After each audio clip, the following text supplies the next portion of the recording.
माननीय अध्यक्ष महोदय, श्रीमान सैम कुरैशी जी, अंडर सेक्रेटरी जनरल श्रीमान गेट्टू जी,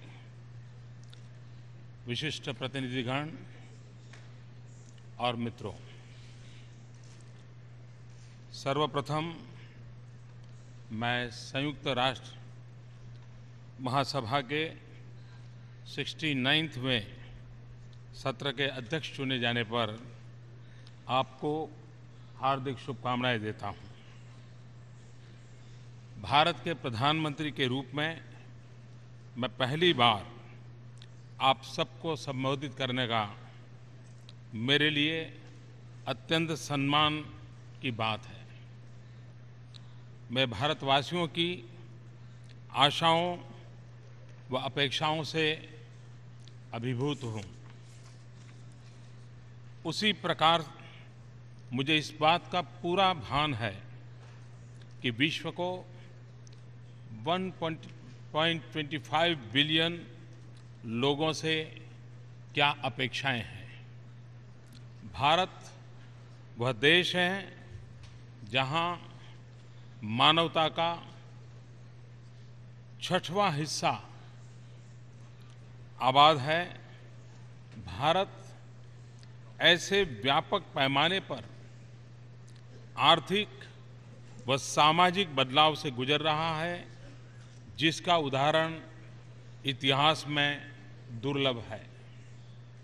प्रत्येक राष्ट्र की विश्व की अवधारणा उसकी सभ्यता व उसकी दार्शनिक परंपरा के आधार पर निरूपित होती है। भारत का चिरंतन विवेक समस्त विश्व को एक कुटुंब के रूप में देखता है। और मैं जब ये बात कहता हूं तो मैं साफ करता हूं कि हर देश की अपनी एक फिलॉसफी होती है।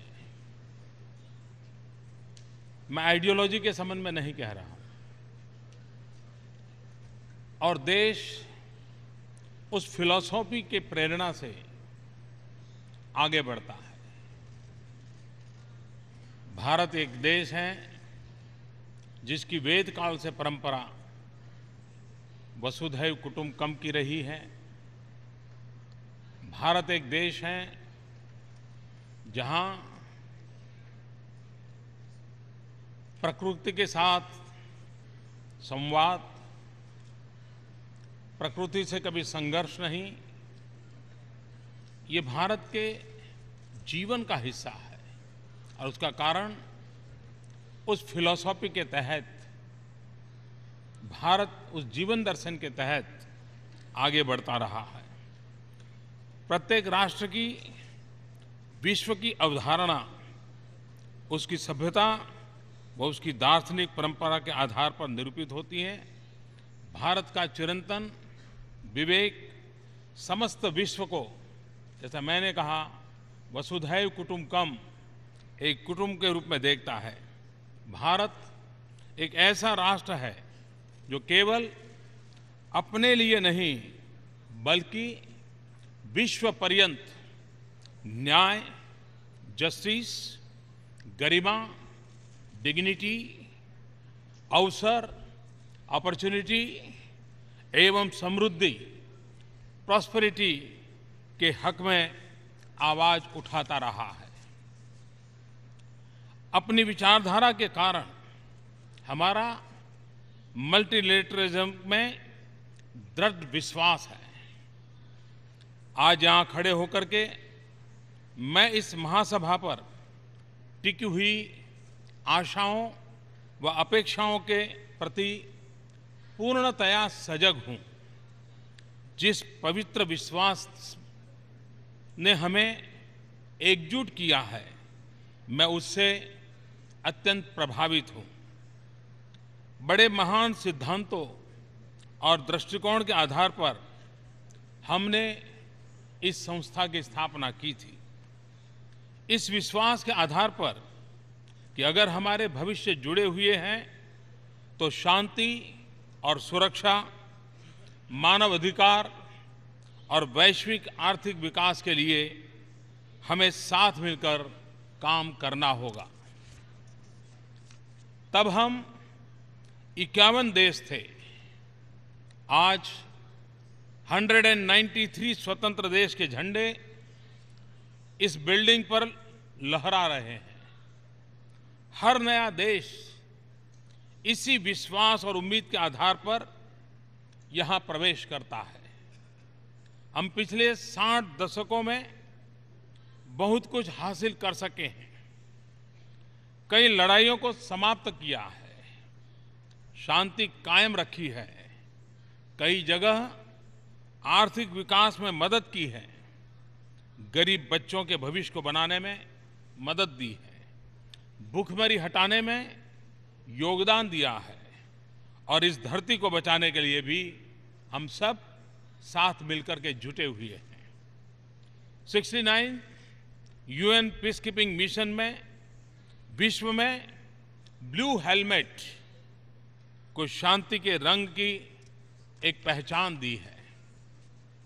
आज समस्त विश्व में लोकतंत्र की एक लहर है। अफगानिस्तान में शांतिपूर्ण राजनीतिक परिवर्तन यह भी दिखलाता है कि अफगान जनता की शांति की कामना हिंसा पर विजय अवश्य पाएगी। नेपाल युद्ध से शांति और लोकतंत्र की ओर आगे बढ़ा है। भूटान के नए लोकतंत्र में एक नई ताकत नजर आ रही है। पश्चिम एशिया एवं उत्तर अफ्रीका में लोकतंत्र के पक्ष में आवाज उठाए जाने के प्रयास हो रहे हैं।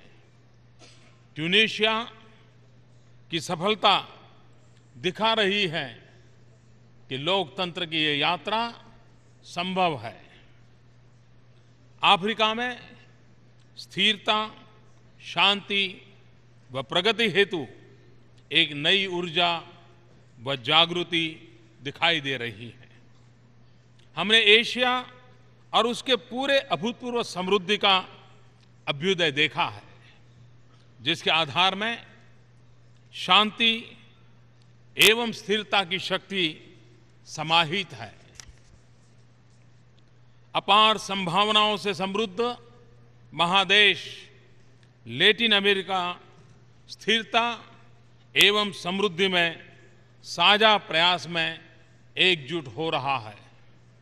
यह महादेश विश्व समुदाय के लिए एक महत्वपूर्ण आधार स्तंभ सिद्ध हो सकता है।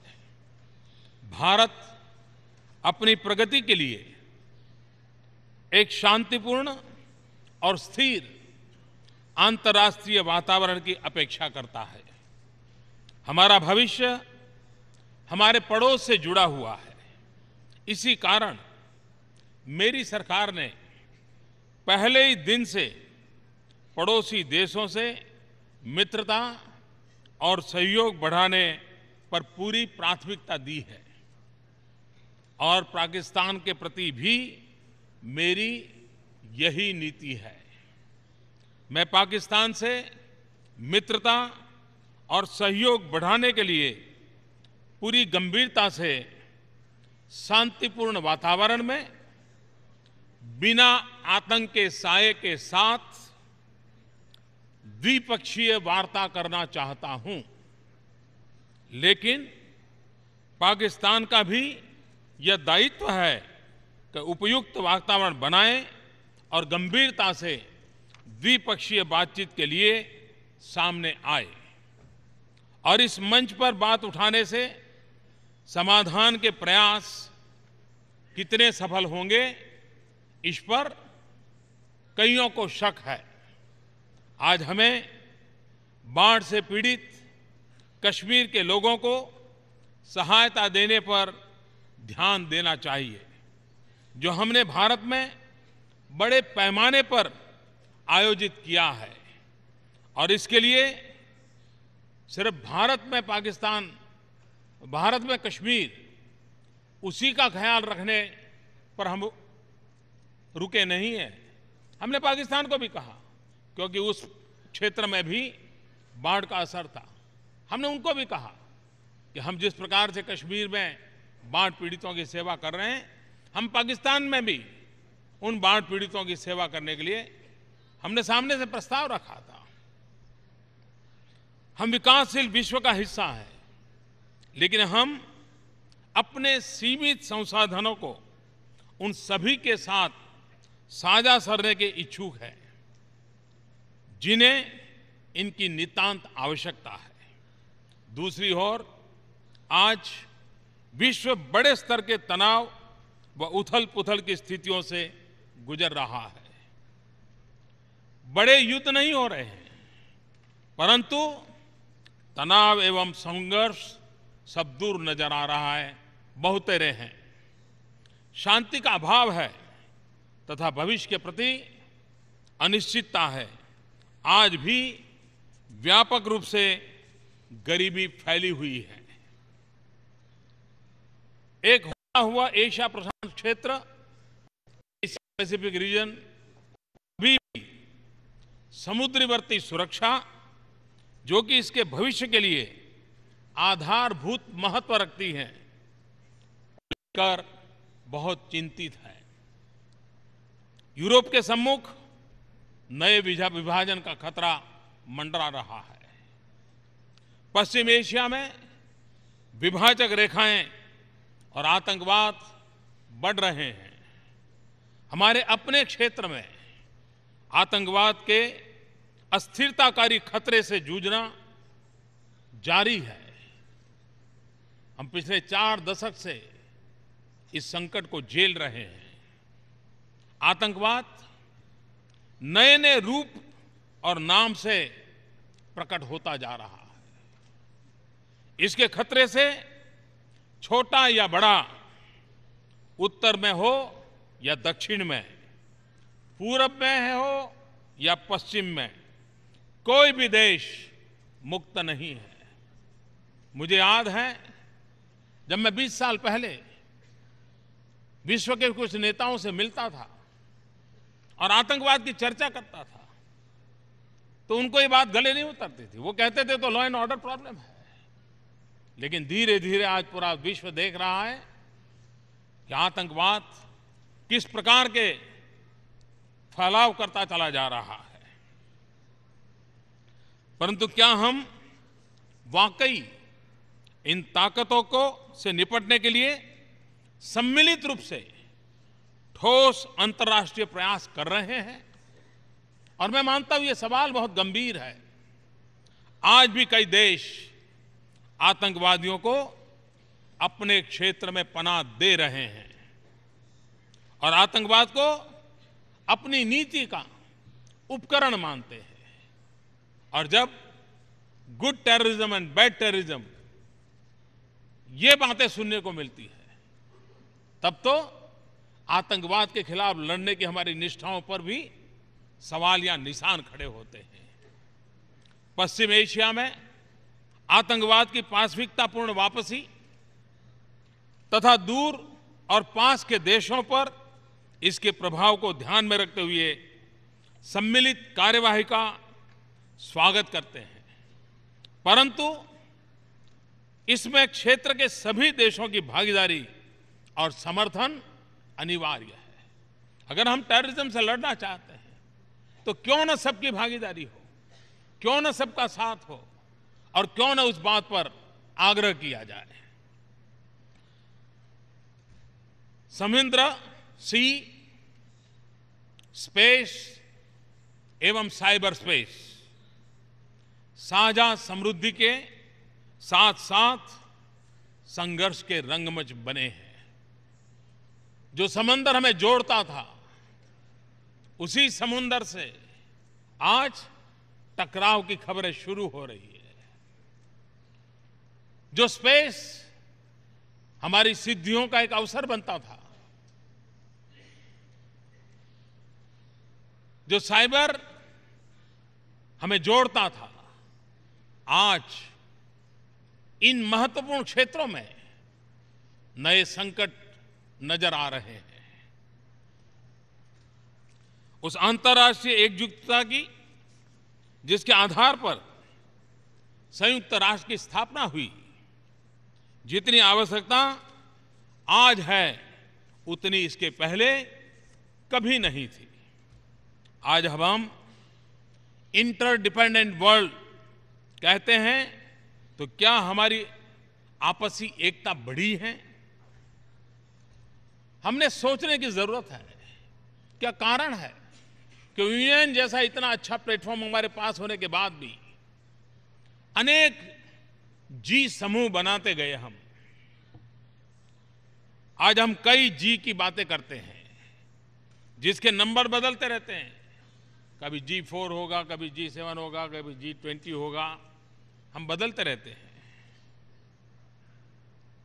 और चाहे या न चाहे हम भी उन समूहों में जुड़े हैं, भारत भी जुड़ा हुआ है। लेकिन क्या आवश्यकता नहीं है कि हम G1 से आगे बढ़ करके जी ऑल की तरफ कदम उठाएं? और जब यूएन अपने 70 वर्ष मनाने जा रहा है, तब ये जी ऑल का एटमॉस्फेयर कैसे बने?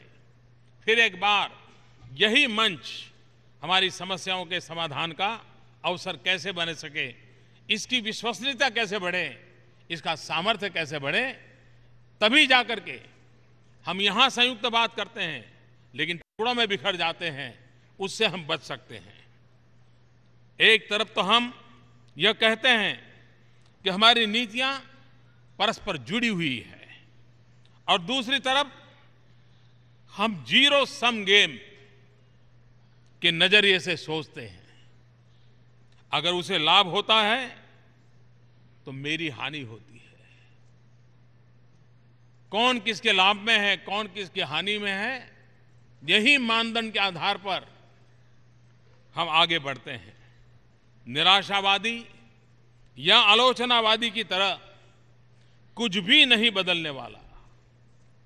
एक बहुत बड़ा वर्ग है जिसके मन में ये, छोड़ो यार, अब कुछ होने वाला नहीं है, हो चुका, अब कुछ होने वाला नहीं। ये जो निराशावादी और आलोचनावादी माहौल है, ये कहना आसान है, परंतु अगर हम ऐसा करते हैं तो हम अपनी जिम्मेदारियों से भागने का जोखिम उठा रहे हैं। वो अपने सामूहिक भविष्य को हम खतरे में डाल रहे हैं। आइए हम अपने समय की मांग के अनुरूप अपने आप को ढालें। हम वास्तविक शांति के लिए कार्य करें। कोई भी एक देश या कुछ देशों का एक समूह विश्व की धारा को तय नहीं कर सकता।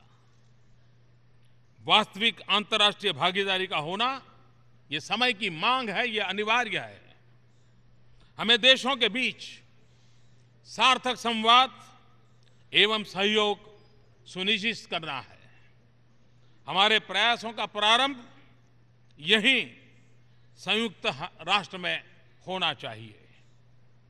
संयुक्त राष्ट्र सुरक्षा परिषद में सुधार लाना, इसे अधिक जनतांत्रिक और भागीदारी परक बनाना हमारे लिए अनिवार्य है। 20वीं सदी की अनिवार्यताओं को प्रतिबिंबित करने वाली संस्थाएं 21वीं सदी में प्रभावी सिद्ध नहीं होंगी। इनके सम्मुख अप्रासंगिक होने का खतरा प्रस्तुत होगा। और मैं आग्रह से कहना चाहता हूं कि पिछली शताब्दी के आवश्यकताओं के अनुसार जिन बातों पर हमने बल दिया, जिन नीति नियमों का निर्धारण किया, 21वीं सदी में विश्व काफी बदल चुका है, बदल रहा है, और बदलने की गति भी बड़ी तेज है। ऐसे समय ये अनिवार्य हो जाता है कि हम समय के साथ अपने आप को ढालें, हम परिवर्तन करें, हम नए विचारों पर बल दें। अगर ये हम कर पाएंगे तभी जाकर के हमारा रिलेवेंस रहेगा। हमें अपने सभी मतभेदों को दरकिनार कर आतंकवाद से लड़ने के लिए सम्मिलित अंतर्राष्ट्रीय प्रयास करना चाहिए। मैं आपसे यह अनुरोध करता हूं कि इस प्रयास के प्रतीक के रूप में आप comprehensive convention on international terrorism को पारित करें। ये बहुत लंबे अरसे से पेंडिंग मांग है, इस पर बल देने की आवश्यकता है। टेररिज्म के खिलाफ लड़ने की हमारी ताकत का वो एक परिचय होगा, और इसलिए हमारा देश जो टेररिज्म से इतने संकटों से गुजरा है, उसको हर हमेश लगता है कि जब तक यूएन इसमें इनिशिएटिव नहीं लेता है और जब तक हम comprehensive convention on international terrorism को पारित नहीं करते, हम वो विश्वास नहीं दिला सकते हैं। और इसलिए फिर एक बार भारत की तरफ से इस सम्मानीय सभागृह के सम्मुख बहुत आग्रहपूर्वक मैं अपनी बात बताना चाहता हूं। हमें आउटर स्पेस और साइबर स्पेस में शांति, स्थिरता एवं व्यवस्था सुनिश्चित करनी होगी। हमें मिलजुल करके काम करते हुए यह सुनिश्चित करना है कि सभी देश अंतर्राष्ट्रीय नियमों, मानदंडों का पालन करें। हमें यूएन पीसकीपिंग के पुनीत कार्य को पूरी शक्ति प्रदान करनी चाहिए। जो देश अपनी सैन्य टुकड़ियों का योगदान करते हैं, उन्हें निर्णय प्रक्रिया में शामिल करना चाहिए। निर्णय प्रक्रिया में शामिल करने से उनका हौसला बुलंद होगा। वो बहुत बड़ी मात्रा में त्याग करने को तैयार है, बलिदान देने को तैयार है, अपनी शक्ति और समय खर्च करने को तैयार है। लेकिन अगर हम उन्हें ही निर्णय प्रक्रिया से बाहर रखेंगे तो कब तक हम यूएन पीसकीपिंग फोर्स को प्राणवान बना सकते हैं, ताकतवर बना सकते हैं? इस पर भी गंभीरता से सोचने की आवश्यकता है। आइए हम सार्वभौमिक वैश्विक निःशस्त्रीकरण एवं अप्रसार हेतु अपने प्रयासों में दुगुनी शक्ति लगाएं। अपेक्षाकृत अधिक स्थिर तथा समावेशी विकास हेतु निरंतर प्रयासरत रहें। वैश्वीकरण ने विकास के नए ध्रुवों, नए उद्योगों और रोजगार के नए स्रोतों को जन्म दिया है, लेकिन साथ ही अरबों लोग गरीबी और अभाव के कगार पर जी रहे हैं। कई देश ऐसे हैं जो विश्वव्यापी आर्थिक तूफान के प्रभाव से बड़ी मुश्किल से बच पा रहे हैं। लेकिन इन सब में बदलाव लाना जितना मुमकिन आज लग रहा है, उतना पहले कभी नहीं लगता था। टेक्नोलॉजी ने बहुत कुछ संभव कर दिखाया है। इसे मुहैया करने में होने वाले खर्च में भी काफी कमी आई है। यदि आप सारी दुनिया में फेसबुक और ट्विटर के प्रसार की गति के बारे में, सेलफोन्स के प्रसार की गति के बारे में सोचते हैं, तब आपको भी विश्वास करना चाहिए कि विकास और सशक्तिकरण का प्रसार भी इसी तेज गति से संभव है। जाहिर है, प्रत्येक देश को अपने राष्ट्रीय उपाय करने होंगे। प्रगति व विकास को बल देने हेतु प्रत्येक सरकार को अपनी जिम्मेवारियां निभानी होगी। साथ ही हमारे लिए एक सार्थक अंतर्राष्ट्रीय भागीदारी की आवश्यकता है। एक स्तर पर इसका अर्थ हुआ नीतियों का बेहतर समन्वय, ताकि हमारे प्रयत्न परस्पर सहयोग को बढ़ावा दे तथा दूसरे को क्षति न पहुंचाए। ये उसकी पहली शर्त है कि दूसरे को क्षति न पहुंचाए। इसका यह भी अर्थ है कि जब हम अंतर्राष्ट्रीय व्यापारिक संबंधों की रचना करते हैं तो हमें एक दूसरे की चिंताओं व हितों का भी ध्यान रखना चाहिए। जब हम विश्व के अभाव के स्तर के विषय में सोचते हैं, आज बेसिक सैनिटेशन 2.5 बिलियन लोगों की पहुंच के बाहर है। आज 1.3 बिलियन लोगों को बिजली उपलब्ध नहीं है और आज 1.1 बिलियन लोगों को पीने का शुद्ध पानी उपलब्ध नहीं है। तब स्पष्ट होता है कि अधिक व्यापक व संगठित रूप से अंतर्राष्ट्रीय कार्यवाही करने की प्रबल आवश्यकता है। हम केवल आर्थिक वृद्धि के लिए इंतजार नहीं कर सकते।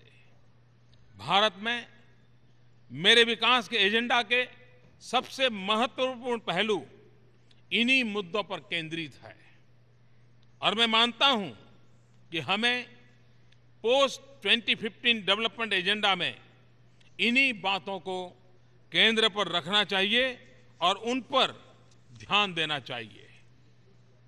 रहने लायक तथा संवहनीय टिकाऊ सस्टेनेबल विश्व की कामना के साथ हम काम करें। इन मुद्दों पर ढेर सारे विवाद एवं दस्तावेज उपलब्ध हैं, लेकिन हम अपने चारों ओर ऐसी कई चीजें देखते हैं जिनके कारण हमें चिंतित व आगाह हो जाना चाहिए और ऐसी भी चीजें हैं जिन्हें देखने से हमें चिंतित होते जा रहे हैं। जंगल, पशु पक्षी, निर्मल नदियां व झीलें और नीला आसमान। मैं 3 बातें कहना चाहूंगा। पहली बात, हमें चुनौतियों से निपटने के लिए अपनी जिम्मेदारियों को निभाने में ईमानदारी बरतनी चाहिए। विश्व समुदाय ने सामूहिक कार्यवाही के सुंदर संतुलन को स्वीकारा है, जिसका स्वरूप कॉमन बट डिफरेंशिएटेड रिस्पॉन्सिबिलिटीज, इसे सतत कार्यवाही का आधार बनाना होगा।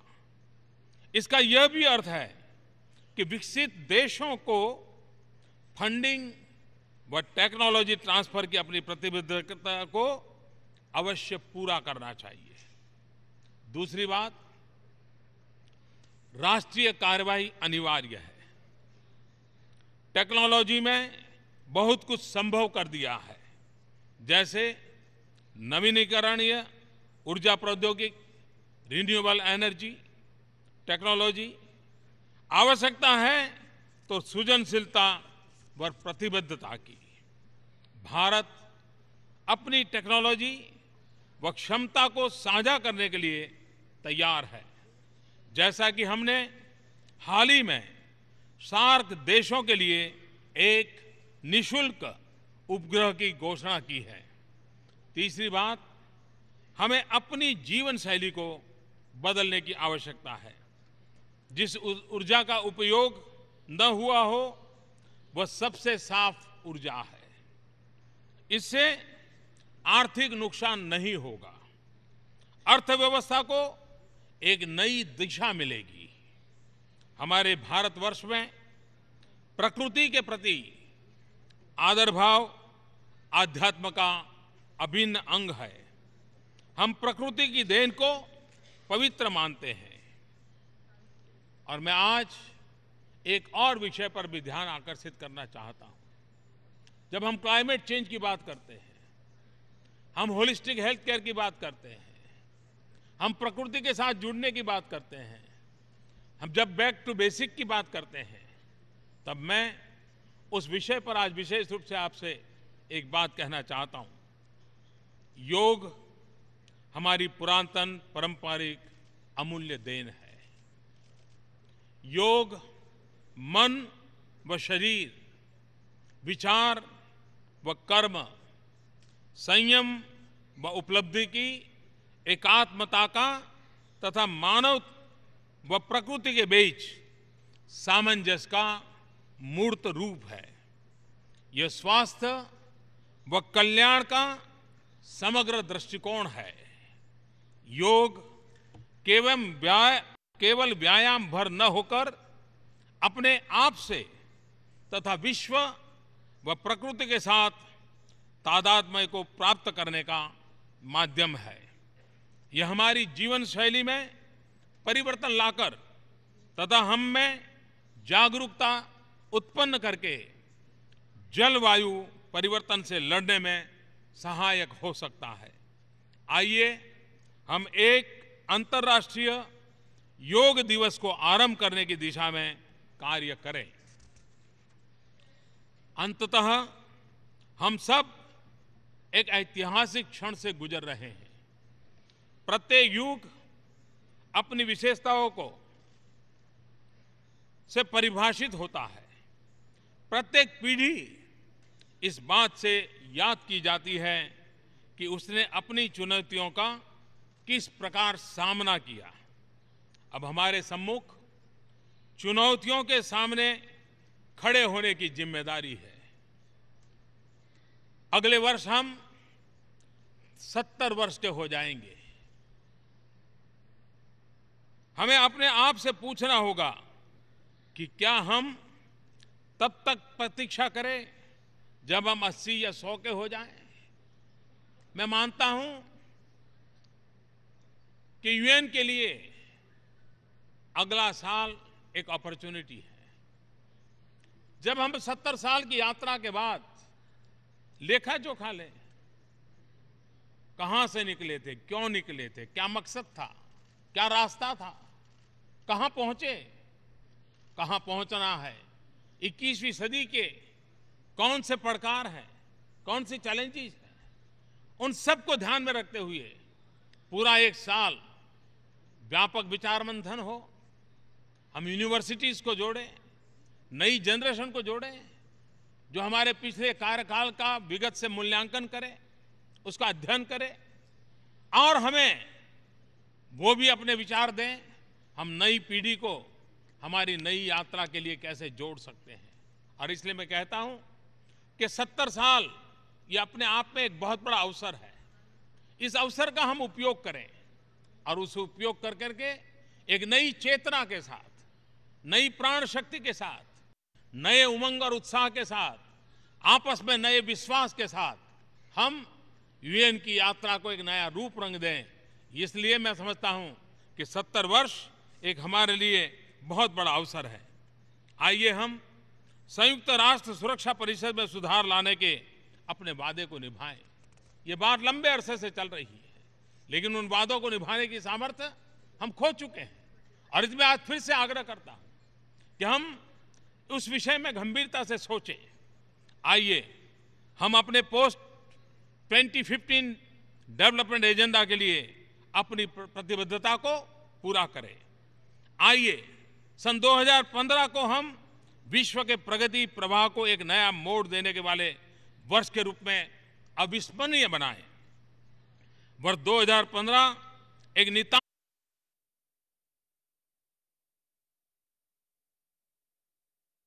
सबकी सामूहिक जिम्मेवारी है। मुझे विश्वास है कि सामूहिक जिम्मेवारी को हम पूरी तरह निभाएंगे। आप सबका बहुत बहुत आभार, धन्यवाद, नमस्ते।